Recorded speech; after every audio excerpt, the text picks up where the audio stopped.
cortava o cabelo e o cabelo da mulher era extremamente curto, qual que era a interpretação? Ela era uma prostituta e deixou de ser uma prostituta e o cabelo está crescendo. Então é por isso que Paulo ele fala ali que ele quer uma diferença, ele quer que as pessoas possam olhar e dizer, é diferente essa pessoa aqui. Então quando uma mulher ia lá e cortava o cabelo curto, as pessoas podiam confundir ela com uma daquelas pessoas que recém largou a prostituição.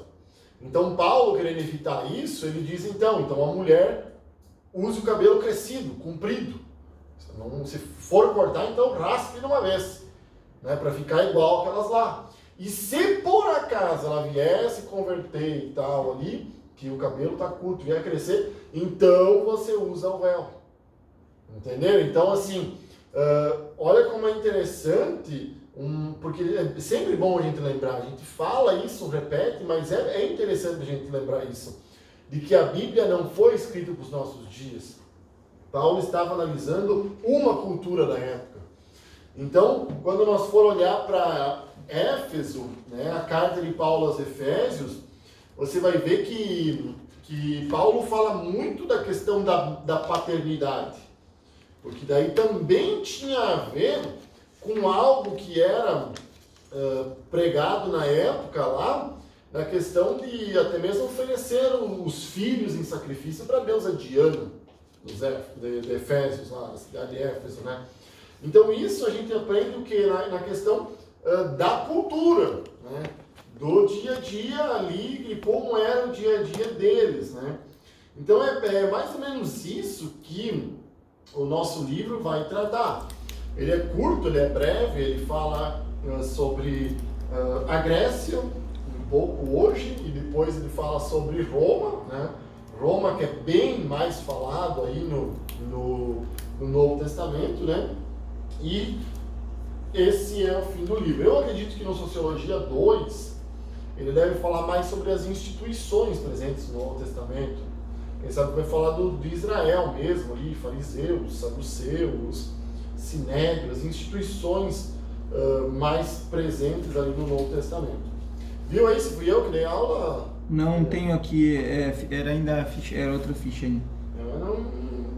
Se não me falha a memória, fui eu que dei. Ainda fazia a chamada nas fichas, eu não tinha ainda chamada no caderno. Então, pessoal, a gente vai falar hoje aqui, tá, sobre a questão da Grécia. Então, quando a gente vê, por exemplo, Paulo chegando lá em Atenas lá e vendo no livro de Atos lá que eles tinham altares para tudo quanto era tipo de Deus, né?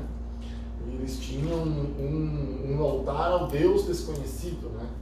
Que era o medo deles não estarem adorando a algum Deus. Então a gente vê o quanto isso estava incrustado ali, o quanto isso estava presente ali na cultura da época, essa questão dessa idolatria, nem a questão de idolatria, né? Mas a questão do politeísmo mesmo, onde haviam vários deuses, né? Então, trouxe também os dois videozinhos ali, coisinha de 7, 8 minutos cada um ali, que depois eu vou passar para vocês também, só para explicar também um pouco da mitologia grega, que era dos deuses, que assim, é uma confusão, sabe? É um monte de deuses que um traía o outro, tinha filho com o outro e tal, e ia vindo mais deuses. E os romanos, como era de costume dos povos da época, quando dominaram os gregos, eles só absorveram a cultura grega e isso acabou ficando presente no mundo romano, né? Da mesma maneira, os gregos quando dominaram os persas, e os persas quando dominaram a Babilônia quando dominou o Egito. Sempre um ia trazendo um pouco da cultura do povo antigo, né? Então a influência grega, introdução. Nas proximidades do Monte Olimpo, na região próxima ao mar Mediterrâneo, por volta de 40 séculos atrás, começou a se formar a Grécia, desde as sociedades europeias contemporâneas. A região, na época chamada Hélade, passou a abrigar diversas cidades independentes, como Atenas, Esparta, Delos e Corinto. O relevo extremamente acidentado seria fator decisivo para que não constituísse um Estado unificado. Mesmo assim, costumes comuns como idioma e religião deram ao conjunto das cidades uma única identidade cultural. Com base no espaço geográfico, a Ébano pode ser dividida em 3 partes distintas, né? Continental, peninsular e insular. Então nós vamos ver que a Grécia, só para a gente resumir aqui, ela era vários povos, ela não era uma nação. E ela vai se unir mais como uma nação por causa do pai de Alexandre o Grande, que era Filipe, o rei da Macedônia, e ele tinha por propósito ali, né, ser um grande rei, que era o propósito de todos na época, e construir o maior império possível, né? Então ele que começa aí a unificação dessas regiões, né? Depois ele é morto, o seu filho Alexandre assume o trono, né? Alguns dizem com 18, outros com 20 anos de idade, e se torna aí o famoso Alexandre o Grande, né? Que foi aí o maior rei que já existiu, quem sabe, na questão de território. O território dele ia até a Índia, era uma coisa extremamente grande, até mesmo para os dias de hoje, né? Então, são coisas que não vão nos chamar a atenção, isso, né, das divisões geográficas e tal, né? Aí o período de formação grego também, isso para nós não é tão interessante, né? Homérico, arcaico, clássico e helênico. Só o que é interessante para nós é o helênico, porque vocês já devem ter ouvido falar do helenismo, né? O helenismo é o que? É a influência grega no mundo. Então Alexandre o Grande, quando ele ia conquistando um povo, né? Alexandre, enfim, quando ele ia conquistando um povo, quando ele ia conquistando uma nação, a Grécia sempre foi muito da questão do ensino, né? Tanto que você vai ouvir falar na questão da filosofia grega, né? Tem até na próxima aula, que ela é algo que é estudado até hoje, né? A filosofia, a matemática, na geometria, enfim, eles eram extremamente sábios. E o próprio Alexandre, ele aprendeu ali, né? Ele foi, digamos que assim, o tutor dele foi Aristóteles, né? Que foi o famoso filósofo, né? E que disse uma frase bem inteligente para eles, que quando ele tinha 9 anos de idade, e ele levou essa frase para a vida, que a inteligência ela vence a força. E essa frase diz que o Alexandre gravou com ele, e por isso que ele ganhava muitas batalhas onde ele tinha 20, 30 mil soldados e o inimigo tinha 200, 300, mas ele conseguia ganhar porque ele tinha isso na cabeça, que ele era um estrategista e a inteligência vencia a força. Então o período helênico ele vai acontecer ali no período interbíblico, né?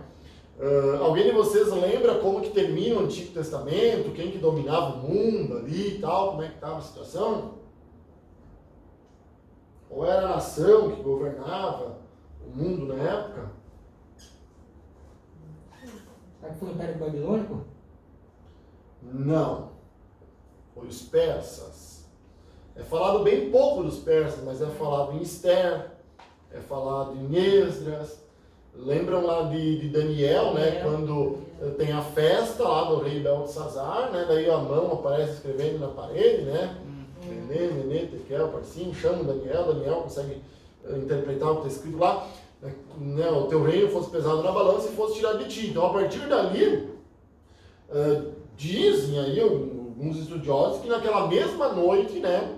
O rei Ciro, que era o rei dos medos e dos persas, depois acabou virando só os persas, ele domina, ele vence a Babilônia, né? Então, nesse momento, os persas são o maior, o povo dominante, né? Então, daí você vai ver o rei Dário, Artaxerxes, né? Alguns nomes um pouco diferentes de Nabucodonosor, né? dos reis da Babilônia. Então, os persas ali vão ser os que vão dar a liberação, né? Para Esdras, para Neemias, para Zorobabel, para eles voltarem, né? Através de Ciro, eles voltarem para Jerusalém, reconstruírem a cidade, reconstruírem o templo e tal.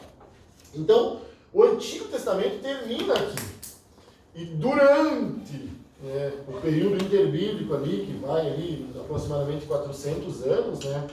Onde nós temos os livros apócrifos que contam um pouco da história, a Grécia começa a se sobressair no mundo. E a Grécia, depois de sofrer algumas derrotas para os persas, que a Pérsia hoje é o Irã, né? Ele mudou de nome aí, em 1950 alguma coisa, a Pérsia muda de nome, se torna Irã. Então, com Alexandre no comando, a Grécia vence os persas, né? Aniquila os persas e se torna a maior nação e vai conquistando mais povos e mais povos. Então é o primeiro reino do Ocidente. Depois vai ter Roma, que também é do Ocidente, né? A Itália.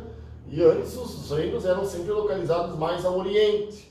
Egito, Babilônia, ali eram reinos mais orientais. E a Grécia, então, aqui através de Alexandre, começa a disseminação da cultura deles, do helenismo. Então eles não apenas conquistavam um lugar, iam lá e destruíam tudo como os babilônios faziam, não. Eles iam lá e eles mudavam a cultura das pessoas. Eles montavam bibliotecas, eles implantavam a filosofia. Alguns historiadores dizem que Alexandre construiu 20 cidades com seu nome, outros dizem que ele chegou a construir 50 cidades com o seu nome, assim. E a mais famosa, né, Alexandria, né, no Egito, né, que era uma cidade que tinha uma biblioteca extremamente grande. Então o helenismo com aquela questão da arte, com aquela questão da beleza, né, que você via lá nos quadros, tinha o Apolo, que era o deus da beleza masculina e tal, tudo aquilo lá assim, né, a perfeição do corpo, da sabedoria, que o homem sem a sabedoria era nada, né, todas aquelas frases que você vê, que você ouve às vezes, né, penso, logo existo, né. Eu uma vez, quando eu fazia faculdade, eu tive uma disciplina chamada Ética e Filosofia, né? E quase tudo tem essa porcaria, então deve ter estudado também uma coisa assim, né? E eu detestava isso daí. Daí pensa, né? Meu professor lá, cabeludão, né? Aquele jeitão lá assim, né? E eu peguei recuperação naquela disciplina. E quando eu fiz aquela recuperação, eu passei, eu saí da sala e disse, se eu tiver que estudar isso aqui de novo, eu mudo de faculdade. E a minha faculdade foi a ver com números, né? Economia, né? Mas tamanho foi a presença desse negócio. Daí você tinha que estudar sobre aquele fato, aquele mito, aquela história, não sei como é que podemos dizer, do Platão, da caverna. Conhece? Da sombra, da caverna e tal. Já viram falar alguém de vocês? Eu tive sorte de não precisar isso. Hã? Tive sorte de não ver isso ainda. Não é da nossa idade. Já ouviu falar? Né? Então, assim, é umas coisinhas eu não vou explicar para vocês, tá? Assim, então eles sentavam lá e pensavam, da onde veio o mundo? Por que nasce o sol? Por que a noite? E surgiam inúmeras filosofias, e eles iam para as praças para debater filosofias. Tanto que Paulo vai pregar muito isso.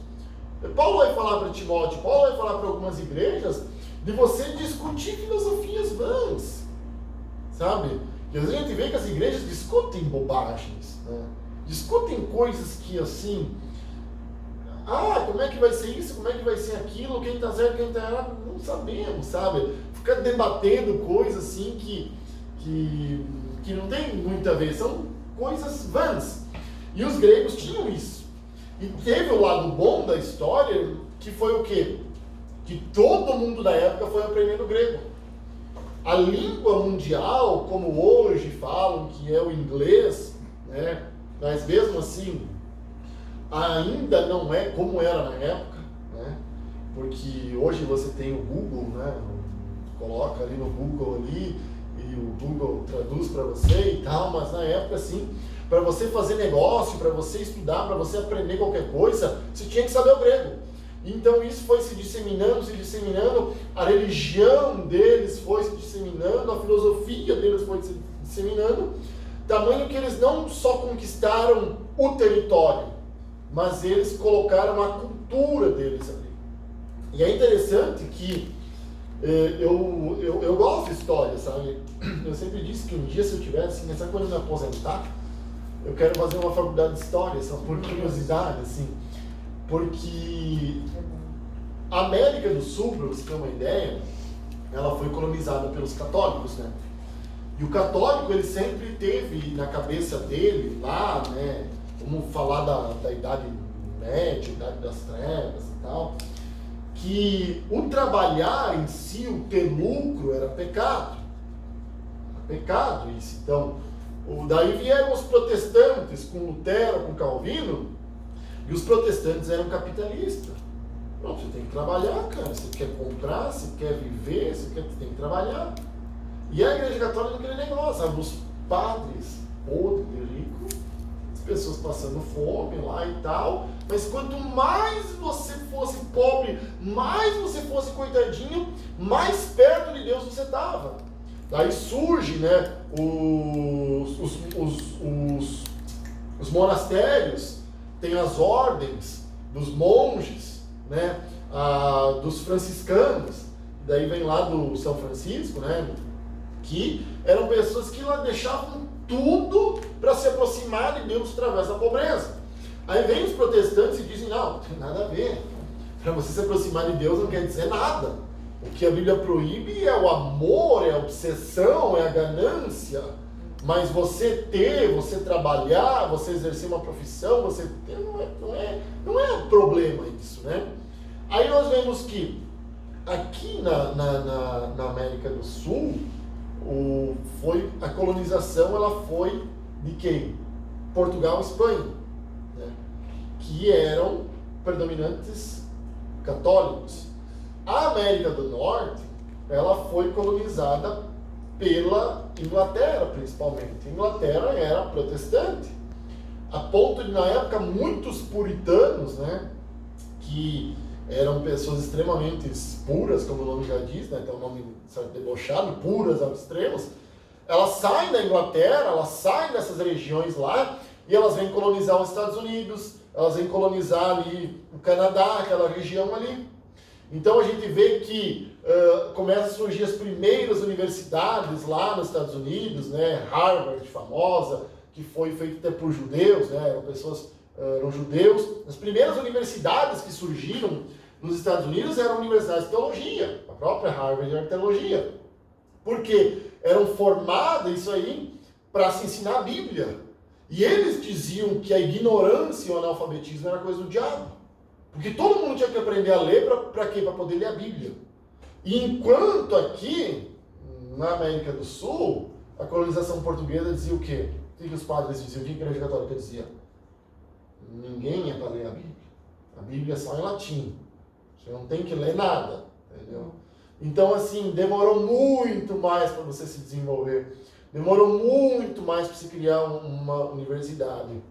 E daí dizem que uma época o Brasil, o Nordeste, ele era muito mais desenvolvido que o resto do país, porque ele acabou sendo colonizado pela Holanda, né, pelos holandeses, e a Holanda também era protestante, né, toda aquela região ali. Então você vê, é só um exemplo de como a cultura, ela influencia num país, ela influencia numa nação, num povo e tal, né. Tanto que os Estados Unidos, eles foram ter... Também assim, hoje todo mundo é evangélico, né? Então não quer dizer mais muita coisa, né? Mas os Estados Unidos, que eu sei, teve um presidente católico só, que foi o Kennedy, né? Famoso, ter sido eleito o primeiro presidente católico. Os outros todos eram de alguma denominação protestante. Metodista, batista, presbiteriana, enfim, né? Agora o último, esse que foi eleito agora, o Biden, é também católico, né? Católico? Isso eu não sabia. Uhum. Até o Trump dizia que era evangélico, então pelo amor dos meus filhos, né? Então realmente não quer dizer nada. E assim, a América do Norte, o evangelho já vem passando por um problema bem complicado faz anos. Mas enfim, o que eu quero dizer é o poder da influência de uma cultura. Aí nós vamos ver, pessoal, Alemanha, de Lutero, Suíça, de Calvino, França, também influenciada por Calvino, os maiores reformadores ali, foi onde começou a se desenvolver o tal de iluminismo, né? O que era o iluminismo, né? A sociedade vivia na época das trevas, a Igreja Católica não deixava ter nada. Você não podia pintar um quadro, você não podia fazer um poema, nada, você podia ser queimado na fogueira. Então o iluminismo é tipo, que vem trazer luz a isso, começa a disseminar as artes, tudo, essas coisas aí que você vai ouvir lá dos poemas lá do Shakespeare, enfim e tal. Então, olha como a cultura ela influencia um país. E aí o helenismo ele fez o quê? Ele fez com que o mundo inteiro na época tivesse o grego enraizado. Tanto que a gente vai ver que o Antigo Testamento ele foi escrito no hebraico, né? Fora uma ou duas partes que foi em aramaico. Mas o Novo Testamento ele vai ser escrito em que língua? No grego. Ah, mas não foram os judeus que escreveram? Sim. Mas eles não escreveram em aramaico, né? Porque depois que eles voltaram da Babilônia, não se falava mais hebraico, era o aramaico. Mas por que eles não escreveram em aramaico? Porque se eles escrevessem em aramaico, eles iam alcançar um número limitado de pessoas. Então o Novo Testamento foi escrito em grego, porque todo mundo já estava enraizado com a cultura grega. Quando Paulo fala, entendeu, da questão lá que ele fala para Timóteo lá da corrida, da careia, como é que é lá?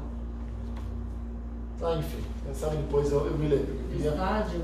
Que eu queria mencionar lá. Todos correm no estádio por um prêmio, não é? Isso, da coroa corruptível. Mas enfim, ele estava se referindo aos jogos que tinham na época, que eram os jogos gregos, né?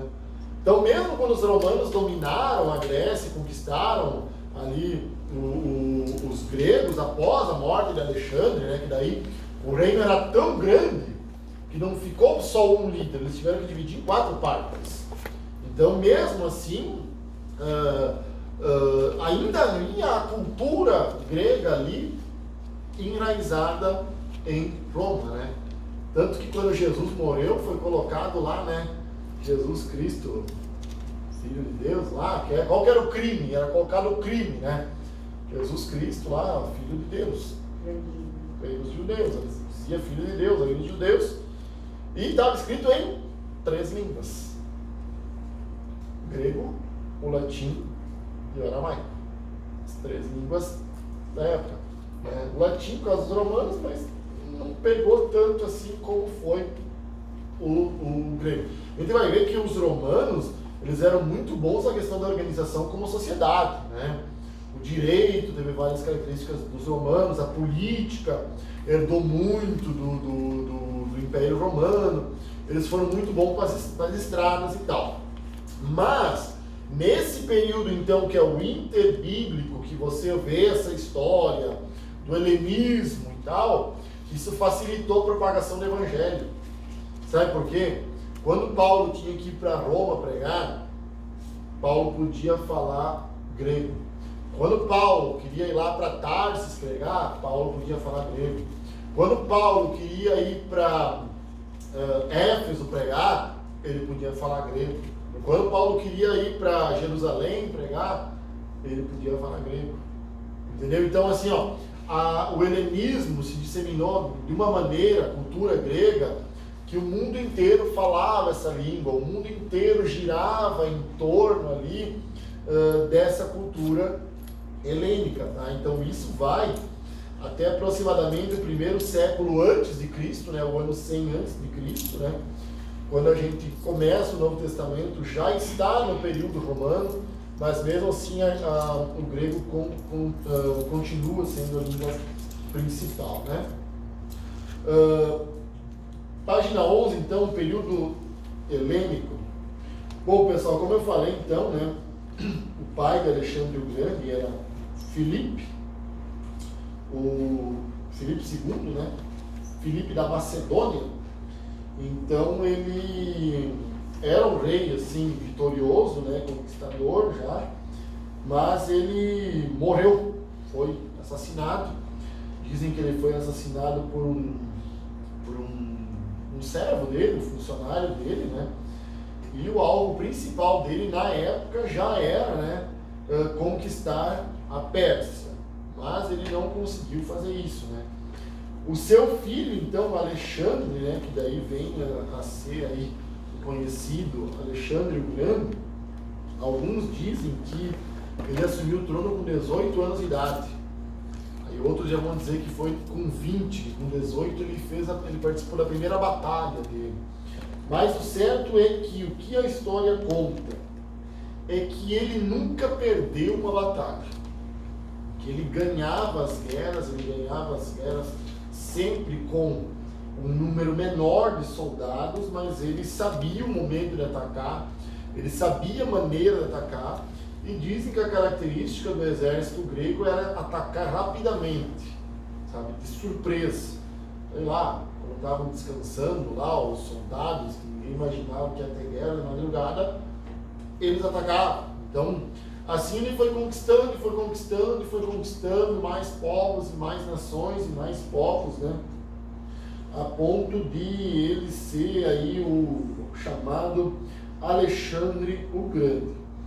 Bom, ele chegou, alguns não dizem, não se sabe dizer que isso é verdade ou não, mas ele chegou a um ponto da vida, ele diz que ele chorava por não haver mais reino para ele conquistar, por não haver mais lugares conhecidos na época para ele conquistar. Então, também não sabemos se isso é verdade ou não. O que se sabe é que ele morreu, né, com 33 anos de idade, ele foi envenenado.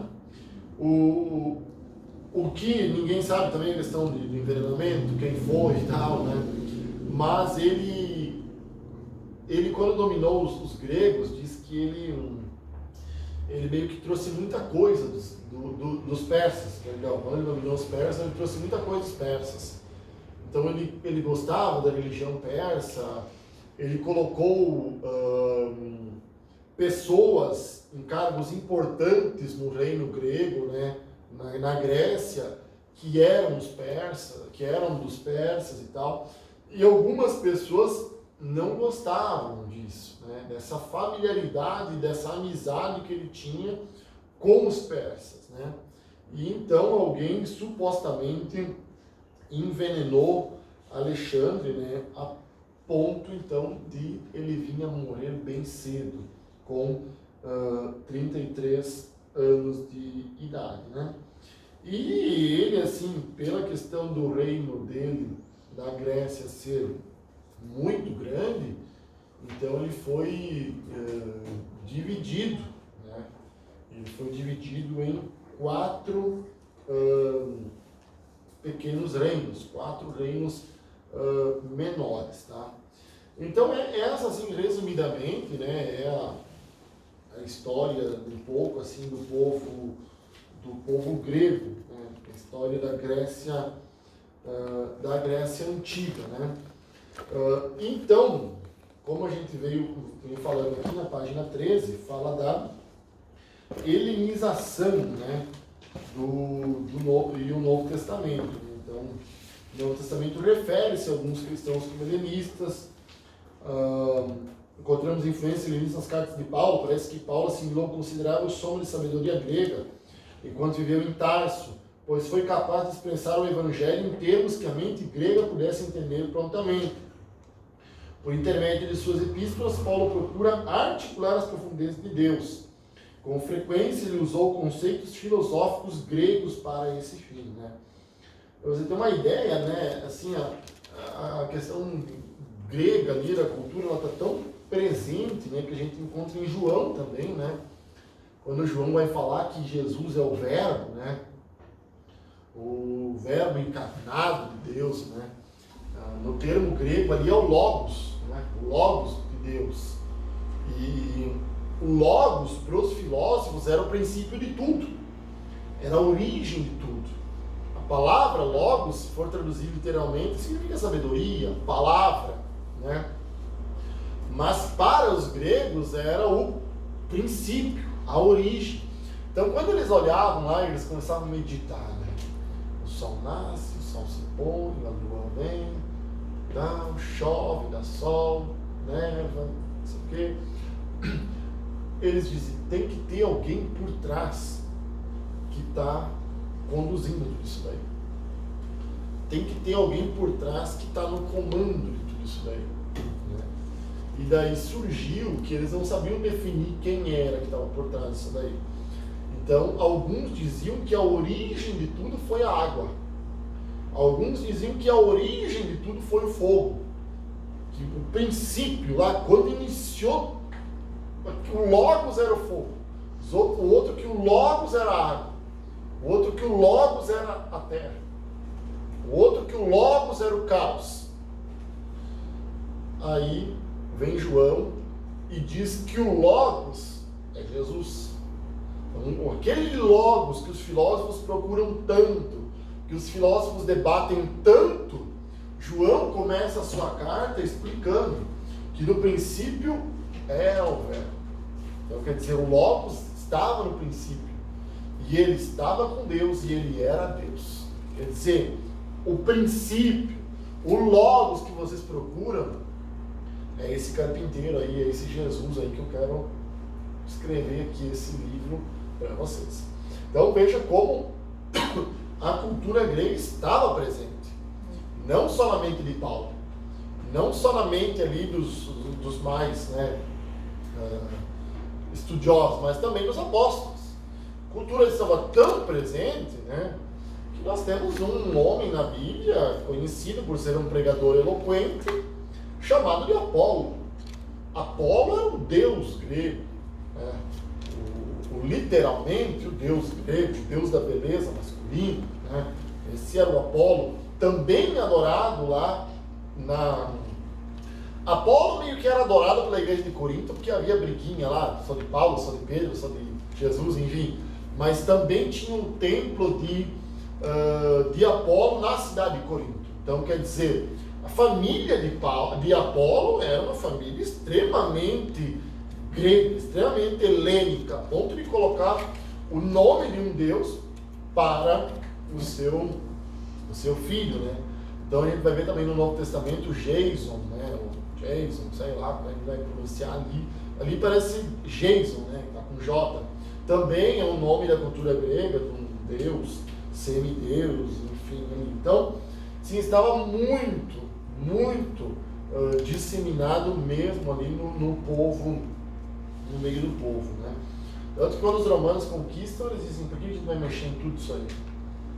Deixa aí, vamos só mudar o nome dos deuses aí, vamos só mudar, algumas características e tal, algumas coisas aí, mas deixa, toca o barco, segue a vida, assim, E foi assim que foi, Então a língua grega, aqui vai falar, pessoal, da questão da origem da língua grega, Da onde ela surgiu e tal, que para nós também não é tão interessante, Mas o grego que é falado hoje na Grécia, ele não é o grego que se falava na época dos apóstolos. Vai ver aqui na página 15, o chamado grego koiné, que era o grego clássico, Então é um grego diferente, do que era o grego daquela época. Então hoje, vamos pegar uma pessoa que mora na Grécia e pedir para ela traduzir os manuscritos do grego. Ela vai conseguir? Não vai, porque é uma outra língua, Às vezes eu vejo em alguma reportagem, alguma coisa assim, manchetes de jornal no Brasil, E você vê o quanto mudou a língua aqui, a portuguesa. Aí um dia eu vi que ontem era com H. Isso lá para trás, Então, daí pega nos anos 1800 lá e tal, era muito, mas muito diferente, Você imagina uma distância de tempo aí de 2000 anos. Já não é mais o grego que se fala na Grécia com o grego bíblico, Aqui fala um pouco da Septuaginta, pessoal. A Septuaginta, também já falamos sobre isso, no livro lá de bibliologia e tal. Esse me lembro que fui eu que dei. Então a Septuaginta é o quê? Ela é a versão dos 70, LXX é o número 70 em romano, E diz a lenda que em Alexandria, onde existia uma grande biblioteca, eles foram ver e todos os livros que existiam na época tinham uma cópia em Alexandria e não existia uma Bíblia. Mas isso é uma lenda, tá? E então eles resolvem traduzir a Bíblia para o grego. A Bíblia na época era o Antigo Testamento, A lei, traduzir para o grego. Então são escolhidos 70 sábios, eruditos, mestres ali, conhecedores do grego e do hebraico para fazer essa tradução, tá? Então por isso que ela é conhecida como a versão dos 70. Então a gente tem a versão dos 70. Aí alguns vão mais além a ponto de dizer, né, que foi dividido os 70 em 35 salas de 2 pessoas. Outros dizem que cada um foi colocado numa sala. Que quando pegaram cada tradução daquelas, viram que a tradução batia realmente, ela se juntava e tal, aí uma com a outra. Então que havia sido realmente traduzido de uma versão, digamos assim, uma cópia fiel. E essa ficou por ser conhecida como a origem da Septuaginta, tá? Mas assim, isso é uma lenda, enfim, não sei se é verdade ou não. O que é verdade é que existia uma Bíblia grega, chamada de Septuaginta, tá? Que essa foi a Bíblia que os apóstolos ali, o Paulo, o pessoal ali do começo da igreja usava. Essa era uma cópia dessa Septuaginta, essa era a Bíblia da época, que não tinha só os 39 livros do Antigo Testamento, tá? Mas tinha outros inúmeros livros, né? Então, ele vai ver que às vezes o Novo Testamento ele cita livros que não são canônicos, né? Ele cita, por exemplo, o famoso caso de Enoque, né? Onde Judas cita lá na sua carta o livro de Enoque, que não era um livro canônico, mas era um livro que circulava na época ali, tá? Então ela é bastante conhecida aí de todo mundo, né? Na questão da Septuaginta, né? Pessoal, alguém tem alguma coisa para falar aí? Nada a se colocar, se complementar? É aquela história, né? Ou estão aprendendo tudo ou não estão aprendendo nada. Só que aqui, não sei se eu não peguei aqui na explicação, por que helênico? O que significa? Tem alguma tradução? Helênico, vem de Heleno? Não, é por causa lá atrás das cidades que formavam a Grécia. No começo, você não tinha cidades, você não tinha uma nação. A Grécia não existia uma nação. Então existia uma cidade, um povo na época, que era o povo de Elos. Que era da onde ali vai se originar ali realmente o país da Grécia. Então, lembra que aqui no começo a gente falou que tinha Atenas, na chamada Élade, né? Que existia uma cidade ali que foi o pai do Alexandre Filipe que conquistou, e ali que se origina a nação, o reino, entendeu? Vai ter ali Atenas, que é uma cidade que foi construída para homenagear Atena. Já existia Corinto, que era o centro comercial da época. Vai existir Delos, que era também adoração a outro deus, né? Então, eram todas cidades rivais. Mas quando começa a se formar realmente a cultura, eles falavam todos a mesma língua, tudo. Mas eles, por isso que vem de Elos ali, que vem de helênica, cultura helênica, que já começa com o pai do Alexandre, o Filipe.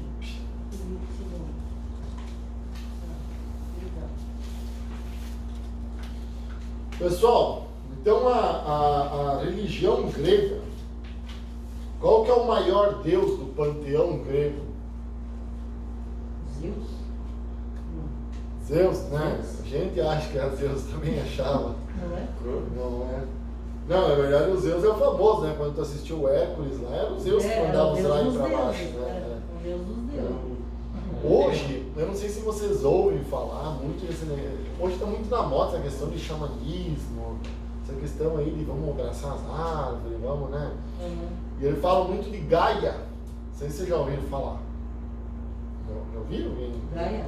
Ele fala assim, Gaia. E pensa até, sabe, né, que quando é família tu tem que ficar quieto, né, para não dar problema.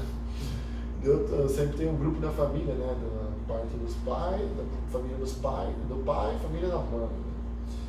Tem uma tia minha lá que ela manda sempre essas mensagens ali de Gaia, que está nos protegendo, eu via aquela porcaria lá na bola, né?